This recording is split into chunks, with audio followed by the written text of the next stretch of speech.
Saya undang Bapak Ibu bagian berdiri. Saya serahkan pada Bapak Ketum untuk firman Tuhan.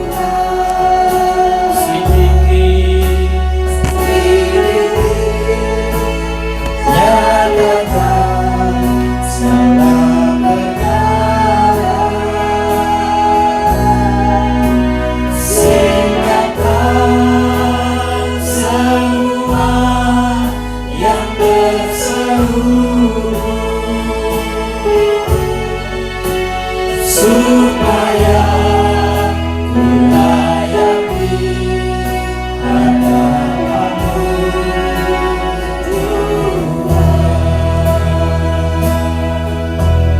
Mari kita tundukkan kepala kita berdoa. Bapa Surgawi, setelah kami memuji menyembah Engkau Tuhan, tiba waktunya bagi kami untuk mendengarkan sebagian daripada firman-Mu. Karena itu Tuhan, persiapkan hati kami menjadi hati yang gembur, yang siap ditaburi benih kebenaran firman Tuhan, sehingga firman yang disampaikan tidak akan berlalu dengan sia-sia, tapi akan bertumbuh dan berbuah secara lebat dalam kehidupan kami. Bagi hamba-Mu yang Tuhan pakai menyalurkan kebenaran firman-Mu, hamba hanyalah manusia biasa yang penuh dengan kekurangan di sana sini, tapi urapan baru terjadi atas hamba-Mu, sehingga apa yang disampaikan benar-benar merupakan kebenaran firman Tuhan, bukan kepandaian manusia, bukan olah pikir manusia, sehingga Tuhan firman-Mu mampu mengubah sikap hati kami. Firman-Mu mampu mengangkat di saat kami jatuh. Firman-Mu menjadi suluh dan pedoman dalam kehidupan kami. Nama Tuhan dipuji dan dimuliakan. Berfirmanlah ya Tuhan, karena kami semua siap untuk mendengarkannya. Haleluya. Amin. Silakan duduk.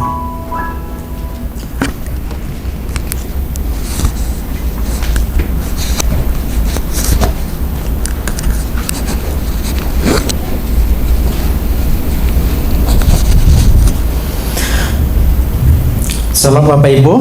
Shalom. Tidak mengurangi sukacita, karena memang ciri khas gereja di kota, kalau sudah hari raya kehadiran itu berkurang. Ada yang liburan ke Bali, ada yang liburan ke Jogja, ada yang ke Jepang. Kemarin Pak Edi ke Blora, untung sudah nyampe nih, kalau enggak kosong gereja. Ada juga yang masih nyangkut di Jombang hari ini, karena semua sudah dipantau tapi rata-rata berhalangan hadir. Namun tidak mengurangi sukacita kita dalam memuji dan menyembah Tuhan seberapa kita yang hadir. Amin. Kita buka firman Tuhan dalam Lukas 23 ayat 33 sampai dengan 35. Ya. Lukas 23 ayat 33 sampai 35. Kalau sudah, saya akan baca ayat yang ganjil, Bapak Ibu baca ayat yang genap ya. Ayat 33, ketika mereka sampai di tempat yang bernama Tengkorak, mereka menyalibkan Yesus di situ dan juga kedua orang penjahat itu, yang seorang di sebelah kanannya dan yang lain di sebelah kirinya. Ayat 34. Yesus berkata, "Ya Bapa, ampunilah mereka, sebab mereka tidak tahu apa yang mereka perbuat." Dan mereka membuang putih untuk membagi pakaiannya. Orang banyak berdiri di situ dan melihat semuanya. Pemimpin-pemimpin mengejek dia, katanya, "Orang lain ia selamatkan. Biarlah sekarang ia menyelamatkan dirinya sendiri, jika ia adalah Mesias, orang yang dipilih Allah." Minggu kemarin kita sudah belajar tentang Eli lama sabatani, yang mana kita belajar bahwa itu tidak bisa dimengerti sebagai Allah meninggalkan Allah, tapi murni merupakan kutipan Mazmur dari Mazmur pasal 22. Kalau tidak, kalau kita mempunyai pemahaman bahwa itu Allah meninggalkan Allah, kita blunder dan akan mengalami kesulitan dalam menjelaskan tentang bagaimana Allah, Yesus yang adalah Allah, meninggalkan Allah. Jadi pada kesempatan kali ini kita akan belajar perkataan salib yang pertama. Kalau kemarin perkataan salib yang keempat, ini perkataan salib yang pertama, yaitu dalam ayat yang ke-34 bagian A, "Ya Bapa, ampunilah mereka sebab mereka tidak tahu apa yang mereka perbuat." Kelihatan ayat 34A ini begitu sederhana dan simpel. Tapi sebenarnya di dalamnya itu mengandung sesuatu yang sangat dalam. Dan bahkan menimbulkan banyak sekali pertanyaan-pertanyaan, baik di kalangan Kristen ataupun kalangan non-Kristen. Karena itu pada kesempatan kali ini kita coba akan menjawab satu pertanyaan yang timbul dari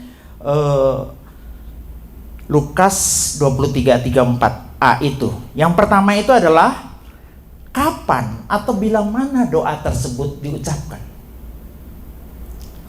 Kalau bisa mau dikatakan, "Ya Bapa, ampuni mereka sebab mereka tidak tahu apa yang mereka perbuat," adalah doanya Yesus. Nah, pertanyaannya, kapan ini diucapkan oleh Yesus? Kita sepakat bahwa ucapan atau perkataan salib yang pertama ini terjadi antara jam 9 sampai jam 12 siang. Tapi di antara jam 9 sampai jam 12 siang itu kapan ini diucapkan? Pada umumnya penafsir sepakat mengatakan bahwa perkataan ini diucapkan di saat Yesus mengalami sakit atau puncak rasa sakit yang begitu luar biasa. Kenapa? Perkataan ini Yesus ucapkan, doa ini Yesus ucapkan saat Yesus sedang mengalami puncak rasa sakit, di mana ketika paku-paku itu dipakukan di tangannya, paku-paku itu dipakukan di kakinya, dan kemudian salib itu mulai diangkat. Ketika salib ini mulai diangkat, bayangkan betapa sakitnya, karena pakunya orang Romawi itu diameternya bisa sampai 2 cm. Bahkan panjangnya itu mencapai 25 cm.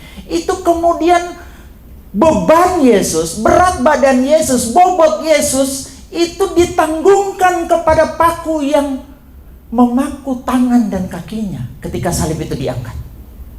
Bayangkan betapa sakitnya yang dirasakan oleh Yesus. Dan pada saat sakit itulah Tuhan Yesus berkata, "Ya Bapa, ampuni mereka sebab mereka tidak tahu apa yang mereka perbuat." Dengan kata lain, Yesus mengucapkan doa itu saat pas sakitnya. Pernah dengar lagu "Ditinggal pas sayang-sayangnya"? Kalau ini mengampuni pas sakitnya, mengampuni pas pada puncak rasa sakit.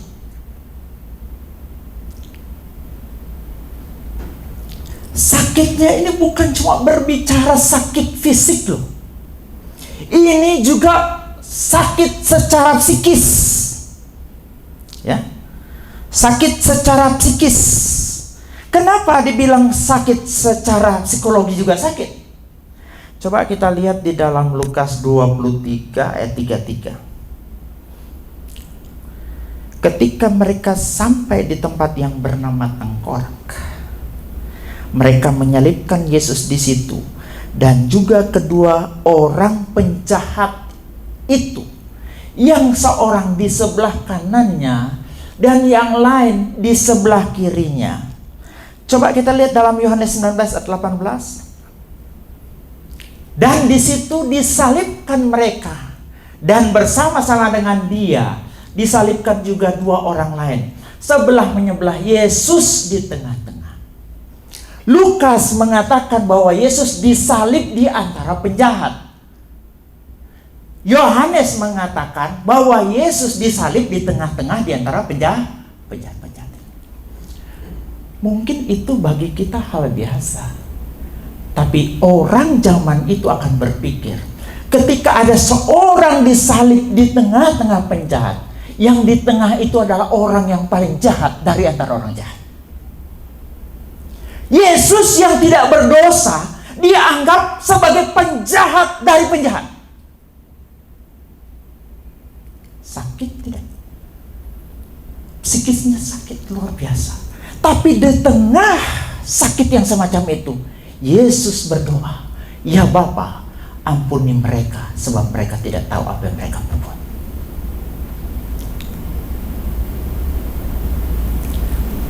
Tidak usah di sana ya, zaman sekarang kalau ada boy band, ada grupnya 3 orang, yang di tengah itu pasti pemimpinnya, betul?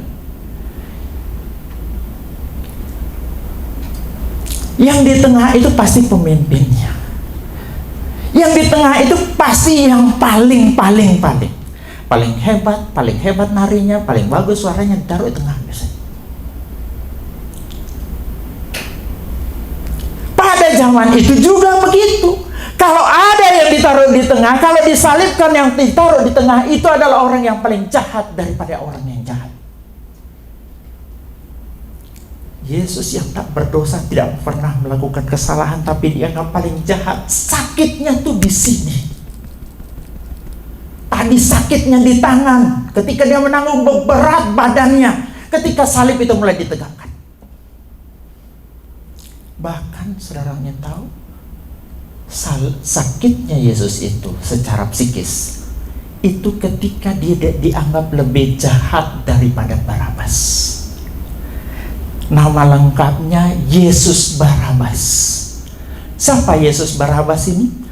Alkitab mengatakan bahwa dia adalah pemberontak, pembunuh. Di tempat lain dikatakan dia penyamun.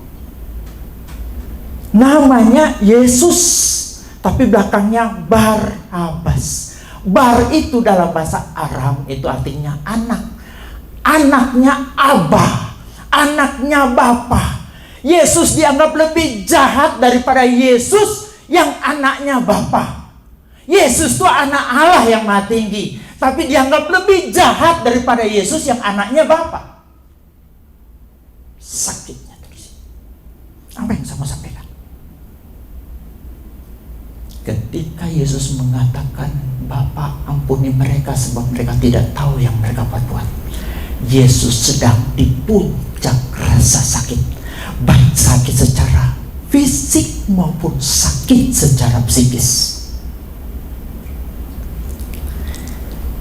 Ini adalah puncak rasa sakit, puncak pengkhianatan. Ini adalah puncak penghinaan. Ini adalah puncak pengkhianatan. Ini adalah puncak aniaya. Dan Yesus mengatakan, "Ya Bapa, ampuni mereka sebab mereka tidak tahu apa yang mereka perbuat." Diucapkan pas sakit-sakitnya. Kalau kita pas dihianati, pas dikecewakan, bisa nggak langsung mengampuni? Bisa nggak mengampuni pas rasa sakitnya itu sedang begitu luar biasa? Tapi luar biasa Yesus lakukan. Dia bisa mengampuni di saat sakit itu lagi di puncaknya. Amin. Suatu yang luar biasa berat. Kalau kita mungkin kita butuh waktu. Berapa bulan kemudian setelah kita mulai lupa seiring waktu, baru kita mulai belajar untuk mengampuni. Itu pun kalau mau. Bahkan banyak orang tidak mau belajar untuk mengampuni. Atau kita mengampuni karena kita tidak punya kekuasaan untuk membalas. Yesus itu sebenarnya punya kemampuan untuk membalas apa yang mereka lakukan, tapi dia tidak lakukan. Banyak orang yang merasa mengampuni cuma karena tidak punya power untuk membalas apa yang orang lakukan terhadap dia. Dari sini kita belajar mengampuni pas di puncak rasa sakit, mengampuni pas sakit-sakit. Yang kedua, mengapa Yesus mendoakan orang yang jahat kepadanya? Bukankah mereka jahat, tapi kok Yesus doakan?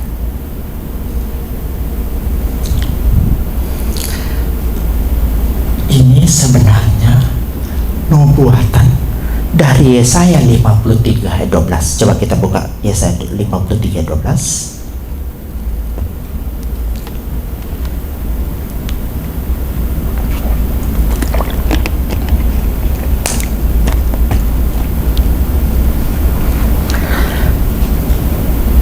Sebab itu aku akan membagikan kepadanya orang-orang besar sebagai rampasan, dan ia akan memperoleh orang-orang kuat sebagai jarahan, yaitu sebagai ganti karena ia telah menyerahkan nyawanya ke dalam maut, dan karena ia terhitung di antara pemberontak-pemberontak, sekalipun ia menanggung banyak dosa banyak orang, dan berdoa untuk pemberontak. Itu ada yang saya beri warna ungu, berdoa untuk pemberontak. Ketika Yesus berkata, "Ya Bapa, ampunilah mereka sebab mereka tidak tahu apa yang mereka perbuat," sebenarnya Yesus sedang memenuhi nubuatan ini. Walaupun ada orang-orang Yahudi atau rabi-rabi Yahudi modern tidak setuju bahwa Yesaya 53 ayat 12 ini digenapi di dalam Kristus Yesus atau di dalam Mesias. Mereka menganggap bahwa Yesaya 53 ayat 12 ini adalah digenapi di dalam bangsa Israel sendiri atau Nabi Yesaya sendiri. Tetapi kalau lebih jauh kita teliti, Rabi Jonathan maupun penafsir-penafsir Kristen pada umumnya setuju bahwa Yesaya 53 ayat 12 ini merupakan penggenapan dari nubuatan yang diungkapkan oleh Yesaya 740 sampai 800 tahun sebelum Yesus lahir. Ini pelajarannya apa? Luar biasa. Kalau Alkitab itu bukan firman Tuhan, tidak mungkin nubuatan yang begitu detail bisa digenapi 740 tahun kemudian. Makanya kalau ada orang masih ragu dengan firman Tuhan, saya heran.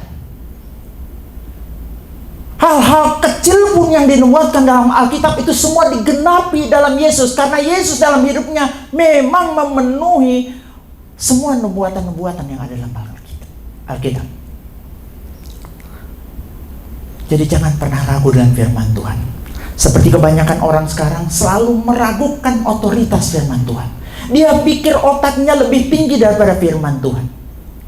Makanya ketika kita belajar berteologi, kita harus belajar menaruh otak kita di bawah firman Tuhan. Kita tidak bisa mengedepankan otak kita daripada firman Tuhan. Kemudian yang pertama tadi dia memenuhi nubuatan Yesaya 53 12. Yang kedua, Yesus sedang mempraktekkan ajarannya sendiri.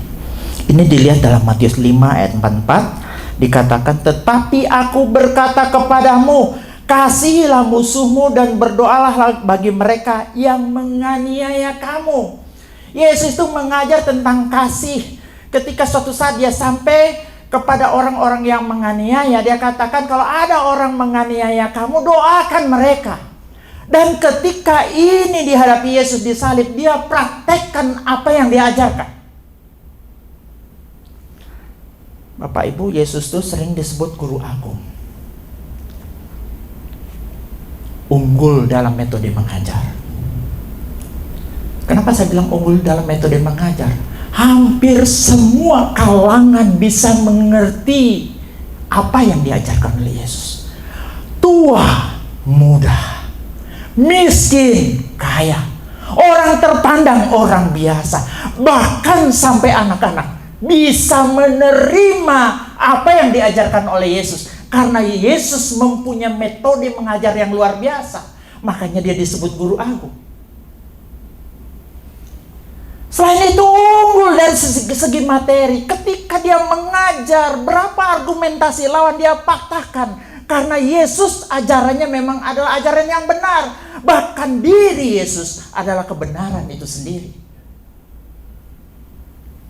Tapi terlepas dari semua itu, Yesus bukan cuma jago metode mengajar, bukan cuma benar ajarannya, tapi Yesus unggul dalam mempraktikkan apa yang diajarkan. Ketika dia mengajar tentang kasih, dia buktikan dengan mengampuni orang yang menjahati dia. Ketika dia berkata, "Bapa, ampuni mereka," sebenarnya Yesus sedang mempraktekkan apa yang diajarkan.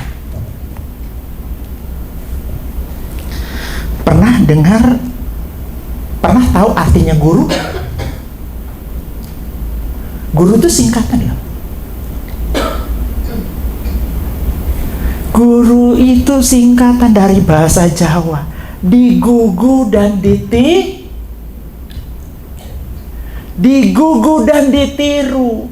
Jadi seorang guru itu tidak bisa cuma mempunyai metode mengajar, tidak cuma bisa mengajar dengan benar, tetapi dia harus bisa memberi contoh terhadap apa yang dia diajar. Yesus mengajar berdoa, dia mempraktekkan doa. Yesus sangat rajin berdoa. Yesus mengajar tentang kerendahan hati. Dia basuh kaki murid-muridnya. Yesus mengajar apapun, pasti dia praktekkan. Kalau zaman sekarang Bapak Ibu, saya tidak bisa pungkiri, begitu banyak metode dalam mengajar yang luar biasa, termasuk berkhotbah. Bahkan ada mata kuliah khusus untuk kita bisa berkhotbah, namanya 2 mata kuliah, satu hermeneutika, yang satu homiletika. Homiletika itu kita menyusun khotbah, menyajikan khotbah, dan bagaimana mengatur itu supaya menarik sedemikian rupa. Ini berbicara metodologi, metode khotbah. Bahkan saya lihat metodenya sudah dikembangkan sedemikian rupa, sampai ada orang menggunakan metode lawakan, ya. Kalau khotbah itu banyak guyonannya, lawakannya, tetapi anehnya disenengin orang. Saya cari dari Alkitab kapan Yesus guyon dalam khotbahnya, saya nggak temukan juga. Ini rupa-rupanya hasil pengembangan dari atau improvisasi daripada para pengkhotbah dan pengajar. Kalau masalah ajaran, ada yang benar, ada yang tidak benar. Apalagi sekarang lagi ngetren Kristen progresif, ya. Tapi dari segi ajaran saya lihat lumayan bagus, luar biasa, metodologinya bagus, ajarannya bagus. Tapi jujur, kebanyakan anak-anak Tuhan gagal di dalam mempraktekkan apa yang diajarkan. Di sini dari kata "ya Bapa, ampuni mereka", kita belajar bahwa mempraktekkan apa yang kita ajarkan itu perlu. Karena mempraktekkan apa yang kita ajarkan berbicara jauh lebih kuat daripada cuma sekedar mengajar atau berkhotbah. Amin. Berbicara jauh lebih kuat. Yang ketiga, mengapa sih Yesus minta Bapa mengampuni? Ini pertanyaan yang muncul. Mengapa sih Yesus kok minta Bapanya yang mengampuni? Bukankah dia punya kuasa mengampuni? Coba kita buka dalam Markus 2 ayat 10. Di sana dikatakan, "Tetapi supaya kamu tahu bahwa di dunia ini anak manusia berkuasa mengampuni dosa, bukankah ia?" Berkatalah ia kepada orang lumpuh itu, dan seterusnya bla bla bla, ya. Dalam Markus 2 ayat 10 dikatakan bahwa di dunia ini anak manusia atau Yesus berkuasa mengampuni dosa. Tapi Tapi kenapa ketika dia disalib, dia minta Bapaknya mengampuni mereka? Kenapa tidak langsung saja diampuni sendiri? Ya sudah, tak ampuni aja kalian. Tapi dia malah berdoa, ya Bapak ampuni mereka sebab mereka tidak tahu apa yang mereka perbuat. Ini kenapa? Bahkan kuasa Yesus itu sebelum dia disalib, dia demonstrasikan, dia mengampuni dosa banyak orang. Suatu saat Yesus berada di Kapernaum, ya. Ini bisa dilihat nanti dalam Matius 9 ayat 2. Suatu saat Yesus di Kapernaum. Rupa-rupanya Yesus di Kapernaum ini punya semacam base camp atau markas, karena dia di Nazaret itu ditolak. Dia semacam punya rumah yang digunakan untuk markas pelayanan. Entah itu rumah Petrus yang digunakan atau rumah Maria, Alkitab tidak menjelaskan. Yang jelas dikatakan bahwa Yesus di Kapernaum punya markas. Suatu saat ketika Yesus melayani di situ, tiba-tiba karena begitu ramainya orang yang datang ingin dilayani, adalah sekelompok orang yang membawa orang lumpuh. Dari bahasa aslinya kalau kita lihat, lumpuh yang dimaksud situ adalah stroke parah. Kemudian orang ini diangkat dengan tilam karena mereka tidak menemukan jalan masuk untuk bertemu dengan Yesus. Mereka naik ke atap rumah, dibongkarnyalah genteng rumah itu dan diturunkannya orang yang lumpuh stroke itu di hadapan Yesus. Ketika di situ orang lumpuh itu, Yesus berkata begini, percayalah hai anakku, dosamu sudah diampuni. Yesus mendemonstrasikan dirinya bahwa dia punya kuasa untuk mengampuni. Suatu saat lagi Yesus diundang makan oleh orang Farisi. Ini bisa dilihat dalam Lukas 7. Ya, Lukas 7 ayat 36. Yesus datang menerima undangan makan itu. Sampai di sana ada seorang perempuan. Di Alkitab dikatakan perempuan berdosa. Rupa-rupanya dia sangat terkenal dosanya. Dosa apa kira-kira? Perempuan ini perempuan sundal atau peska. Berdiri di belakang Yesus, duduk di belakang Yesus, kemudian dia menangis begitu rupa sampai membasahi kaki Yesus dengan air mata. Karena kaki Yesus basah dengan air mata, disekanya dengan rambutnya. Kemudian dituangkannya minyak di atas kaki Yesus. Ketika yang undang makan ini, orang Farisi ini, melihat itu, dia bilang dalam hatinya, seandainya dia nabi, seharusnya dia tahu siapa perempuan ini. Yesus tahu isi hati dari ahli Farisi itu, orang Farisi itu. Kemudian dia bilang begini, hei Simon, kalau ada dua orang yang punya utang, satu punya utang 500 dinar, satunya punya utang 50 dinar. Kemudian orang yang punya utang itu utangnya diampuni, siapakah yang akan paling berterima kasih kepada yang mengampuninya? Simon menjawab, tentunya yang 500 dinar.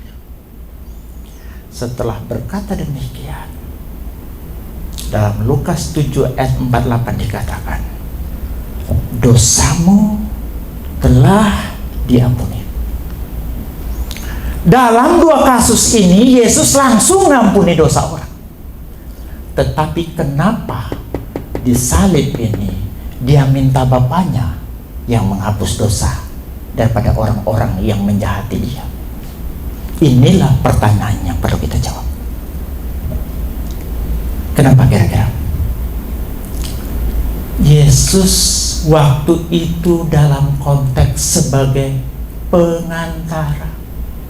Ketika manusia jatuh dalam dosa, untuk bertemu dengan Allah kita tidak bisa langsung.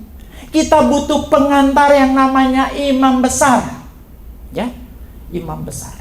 Imam besar itu karena dia berdosa, dia harus disucikan dulu dengan darah supaya dia bisa menghadap kepada Allah Bapa. Imam besar ini. Begitu juga dengan umat. Seorang imam besar itu di hadapan Allah mewakili umat, di hadapan umat mewakili Yesus saat itu yang merupakan imam besar agung. Di hadapan Allah dia mewakili umat. Bapa, ampuni mereka, sebab mereka tidak tahu apa yang mereka perbuat. Dalam konteks itu, makanya kata-kata itu keluar. Di samping itu perlu diketahui bahwa pemberian pengampunan hanya bisa diberikan kepada orang-orang yang betul-betul sudah bertobat. Pengampunan itu walaupun diucapkan semacam itu, tidak secara otomatis orang itu akan diampuni. Karena pengampunan itu erat kaitannya dengan pertobatan dan iman. Nanti itu kita bahas pada bagian yang ke-6. Yang keempat,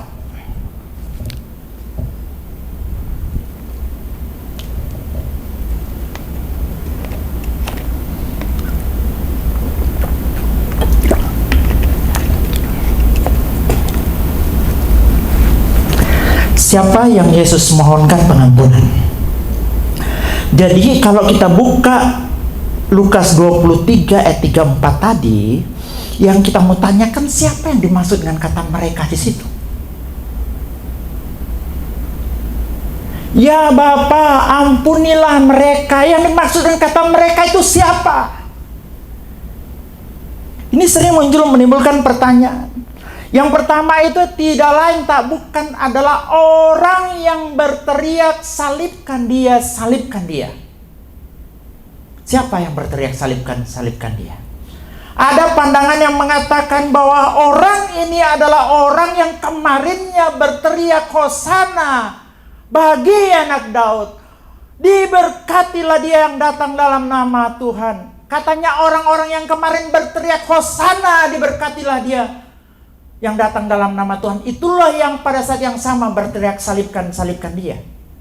Ada pandangan yang mengatakan begitu.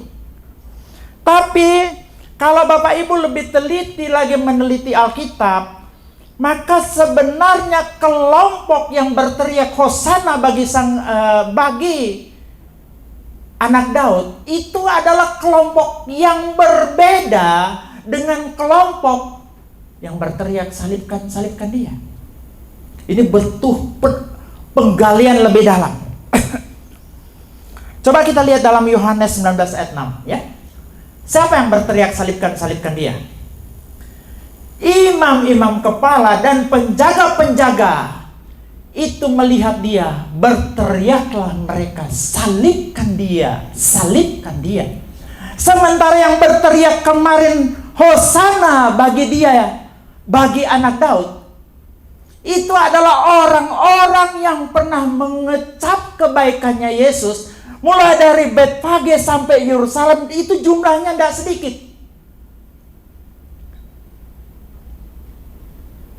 Jumlahnya nggak sedikit.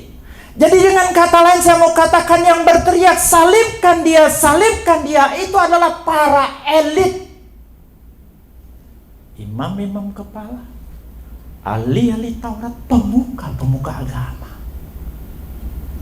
Dan sedikit orang yang terpengaruh oleh hasutan pemuka-pemuka. Kita lihat Matius 27 ayat 20, di situ dikatakan imam-imam kepala itu menghasut.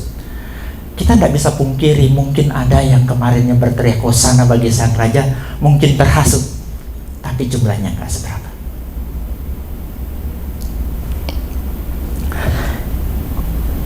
Hosana itu sebenarnya adalah bentuk Yunani dari istilah Ibrani. Ya. Hosiana. Nah, Hosana ini sering dianggap sebagai pernyataan pujian. Mirip dengan haleluya, namun sebetulnya merupakan permohonan supaya diselamatkan. Jadi jangan berpikir Hosana itu artinya sama dengan haleluya. Tidak. Hosana itu sebenarnya akar katanya berasal dari Mazmur 118 ayat 25 Ya Tuhan, berilah kiranya keselamatan. Kata Ibrani yasa artinya diselamatkan, ana artinya memohon dengan mengemis ya. Jika dikabungkan akan menjadi istilah yang diterjemahkan sebagai hosana. Dengan kata lain, singkat kata, hosana itu berarti saya memohon, tolong selamatkan saya, tolong selamatkan kami. Itu kata hosana. Yang berteriak hosana itu adalah akar rumput yang pengen atau maunya Yesus itu menjadi pemimpin Mesias yang membebaskan mereka secara politis. Sedangkan elit ini takut jika kemudian terjadi pemberontakan, karena para elitnya diuntungkan ketika mereka berada di bawah Roma. Makanya jangan kaget nanti kalau Bapak Ibu buka di dalam Matius 21 ayat 15, di sana dikatakan bahwa para elit itu jengkel sekali sama orang yang berteriak hosana bagi anak Daud. Matius 21 ayat 15, lihat itu ya, mereka jengkel. Mereka takut kepada orang yang berteriak hosana bagi anak Daud tersebut. Kemudian Kayafas bilang begini, kalian tidak ngerti bahwa lebih baik jika satu orang mati untuk bangsa kita daripada seluruh bangsa kita ini binasa. Dengan kata lain sama katakan, orang yang berteriak hosana bagi anak Daud bukanlah orang yang sama dengan orang yang berteriak salibkan dia. Ketika itu salibkan dia itu ruangan sidang tidak begitu besar. Jadi tidak memungkinkan seluruh rakyat Israel berkumpul di situ. Ketika Yesus berkata, "Ya Bapa, ampuni mereka," Yesus berdoa kepada orang-orang yang berteriak, "Salibkan dia, salibkan dia." Siapakah orang-orang itu? Termasuk imam besar Kayafas, termasuk imam-imam besar, termasuk anggota Sanhedrin atau mahkamah agama. Kepada merekalah Yesus berkata, "Ya Bapa, ampuni mereka sebab mereka tidak tahu." Kepada para pengejek-pengejek, kepada prajurit-prajurit Roma yang melaksanakan tugas meskipun hati nuraninya tidak setuju, kepada merekalah Yesus berkata, "Ya Bapa, ampuni mereka sebab mereka tidak tahu apa yang mereka berbuat." Yang kelima,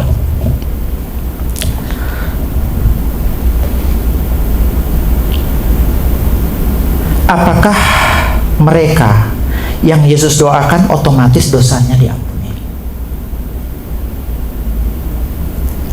Apakah orang yang didoakan ini oleh Yesus secara otomatis seluruh dosanya diampuni dan kemudian kalau dia mati masuk surga? Dengan kata lain, otomatis selamat. Dasar pemikirannya kan begini, yang mendoakan ini Yesus loh. Yang kedua, dia adalah imam besar agung yang tidak punya dosa. Pastinya kalau imam besar agung semacam itu berdoa minta pengampunan, pastinya top chair gitu ya. Pastinya manjur langsung.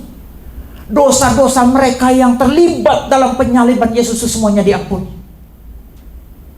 Tentu kita berpikir semacam itu. Bapak Ibu harus dimengerti kata kerja ampunilah ini, apiemi ini sebenarnya begitu luas. Bahkan ada orang yang menafsirkan karena apiemi ini begitu luas, bahwa ketika Yesus berkata, "Ya Bapa, ampuni mereka," sebenarnya Yesus tidak memohonkan pengampunan dari sisi dosa-dosa yang diperbuat oleh orang-orang yang begitu jahat yang terlibat dalam penyaliban Yesus. Tetapi yang Yesus mintakan adalah, "Tuhan, Bapa, tahan marahnya Tuhan, Bapa, jangan ditumpahkan sekarang." Ada yang menafsirkan sampai semacam itu. Tetapi William Hendrickson bilang begini, ampunilah mereka betul-betul berarti seperti itu. Itu berarti hapuskanlah pelanggaran mereka sama sekali.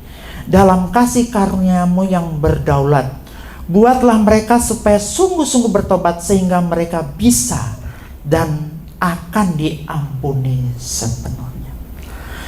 Jadi jelas bahwa Yesus bukan meminta bahwa mereka diampuni begitu saja, tetapi tanpa pertobatan ya, tetapi melalui pertobatan.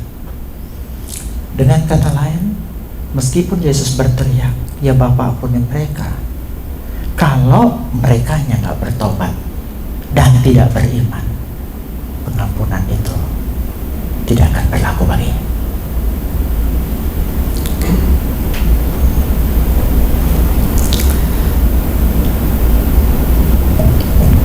Di mana buktinya? Kisah 2 ayat 38. Jawab Petrus kepada mereka, bertobatlah dan hendaklah kamu masing-masing memberi dirimu dibaptis dalam nama Yesus Kristus untuk pengampunan dosamu.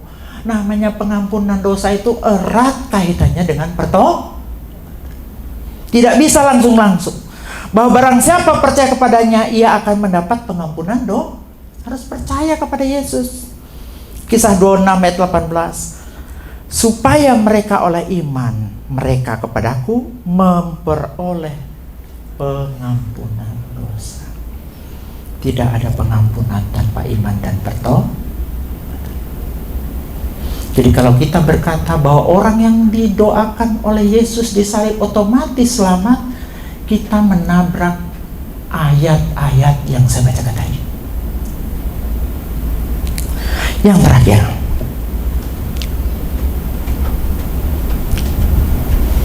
apakah keunikan pengampunan dosa dalam Kristen? Yang pertama, unik ya. Kalau agama lain namanya minta ampun, Gusti Allah aku njaluk ampun, ya sudah tak ampuni kamu, gitu aja. Tapi dalam Kristen itu agak berbeda. Pertama itu pengampunan itu bukan meniadakan hukuman, tapi pemindahan atau pengalihan hukuman. Kalau orang zaman dulu bikin dosa, ketika dia mau minta ampun, dia harus membawa lembu yang tak bercacat. Dia harus pegang tuh lembu di hadapan imam besar. Kepalanya dipegang. Seharusnya saya yang mati, tapi kamu yang mati gantikan saya.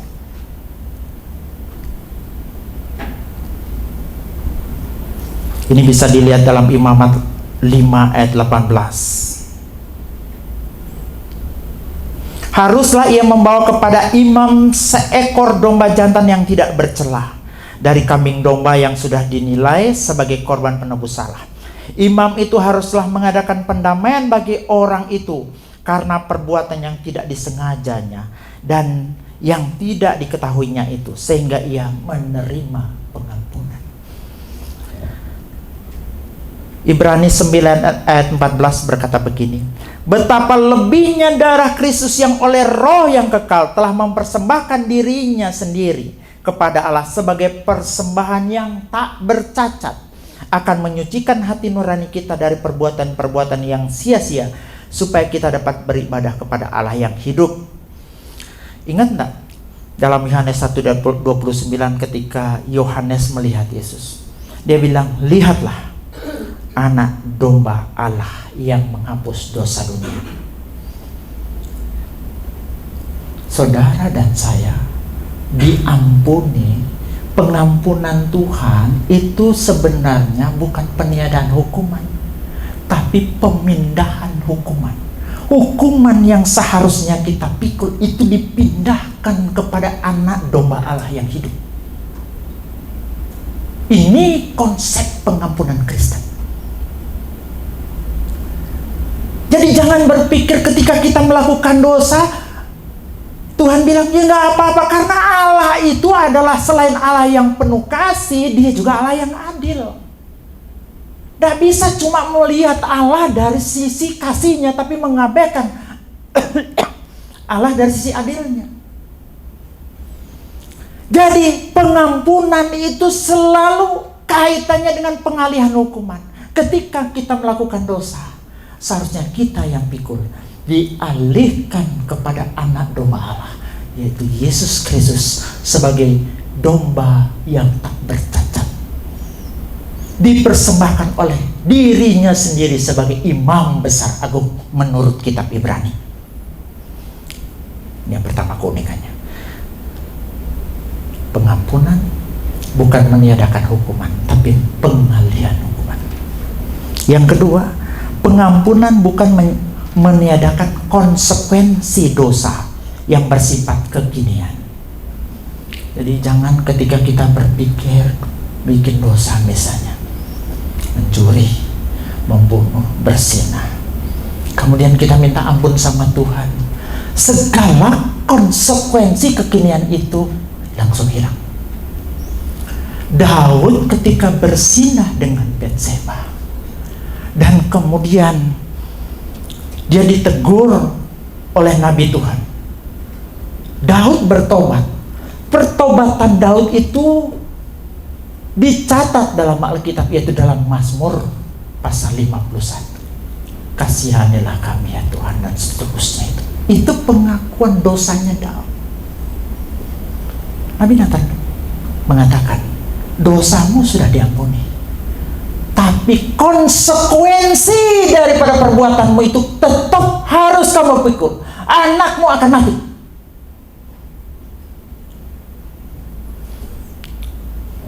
Ada orang yang membunuh, akibatnya dia harus masuk penjara meskipun sudah minta konsekuensinya masih ada atau tidak? Nah, ketika dia keluar dari penjara, dia mengalami kesulitan dapat lapangan kerja. Itu konsekuensinya, walaupun dosanya sudah diampuni kalau dia bertobat. Banyak orang Kristen berpikir ketika dia bertobat, resiko apapun yang dia lakukan selama di dunia ini tidak ada karena sudah diampuni oleh Tuhan. Padahal tidak begitu cara kerjanya. Kita dibersihkan dari dosa kita, tapi konsekuensi yang timbul dari perbuatan itu tetap harus kita pikul. Ada orang yang selingkuh kemudian namanya tercemar. Pengampunan Tuhan tidak meniadakan tercemarnya nama baik orang tersebut. Bisa paham ya? Jadi harus berani tanggung resiko kalau nama tercemar, karena itu resiko dari perbuatan tersebut meskipun kita sudah diampuni. Pengampunan tidak bisa dilepaskan dari darah. Ini keunikan ketiga. Ibrani 9 ayat 22, dan hampir segala sesuatu disajikan menurut hukum Taurat dengan darah, dan tanpa penumpahan darah tidak ada pengampunan. Kalau pengampunan di agama lain pakai darah tidak? Cuma kekristenan. Makanya mustahil ada pengampunan dosa di luar Kristus. Mustahil dosa itu terselesaikan di luar Kristus. Mustahil ada orang diselamatkan di luar Kristus, karena pengampunan itu selalu berkaitan dengan darah. Kalau ada yang mengajarkan bahwa kita bisa diselamatkan oleh perbuatan baik, bohong. Ada kita diampuni kayak kita main timbangan, pahala dengan dosa ditimbang, itu bohong. Karena pengampunan hanya ada melalui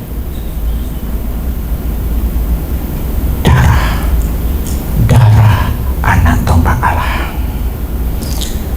Kesimpulan, ya Bapa, ampunilah mereka sebab mereka tidak tahu apa yang mereka perbuat. Diucapkan Yesus pada puncak rasa sakitnya, pas sakit-sakitnya, baik secara fisik maupun psikis. Ini menantang kita, kalau mengampuni orang tidak usah tunggu-tunggu. Belajar dari Yesus, mengampuni pas sakit-sakit. Yang kedua, ya Bapa, ampunilah mereka sebab mereka tidak tahu apa yang mereka perbuat. Diucapkan Yesus untuk memenuhi nubuatan Yesaya 53:12. Yang kedua, untuk mempraktekkan apa yang diajarkannya. Kita boleh hebat dalam metodologi mengajar, kita boleh hebat dalam homiletika, ilmu berkhotbah, tapi kita harus lebih hebat mempraktekkan apa yang kita khotbahkan, mempraktekkan apa yang kita ajarkan. Yang ketiga, ya Bapa, ampunilah mereka sebab mereka tidak tahu apa yang mereka perbuat. Diucapkan Yesus dalam konteks apa? Sebagai pengantara, sehingga meskipun dia punya kuasa mengampuni, dia memilih untuk berdoa kepada Bapa, mohon pengampunan orang yang berbuat jahat kepadanya. Dia punya kuasa, tapi dalam konteks sebagai pengantara, dia mewakili manusia di hadapan Allah. Tapi di hadapan manusia dia mewakili Allah, itu pengantara. Yang kelima,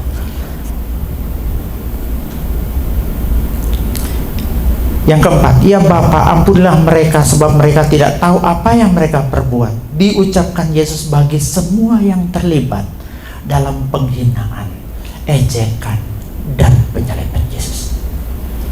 Yang kelima, ya Bapa, ampunilah mereka sebab mereka tidak tahu apa yang mereka perbuat. Tidak berarti dosa yang didoakan Yesus otomatis diampuni tanpa pertobatan dan iman mereka kepada Yesus. Yang keenam, pengampunan dosa dalam Kristen unik. Pengampunan itu bukan peniadaan hukuman, tapi pengalihan hukuman. Pengampunan tidak meniadakan konsekuensi dosa yang bersifat kekinian. Pengampunan tidak bisa dilepaskan dari darah Tuhan Yesus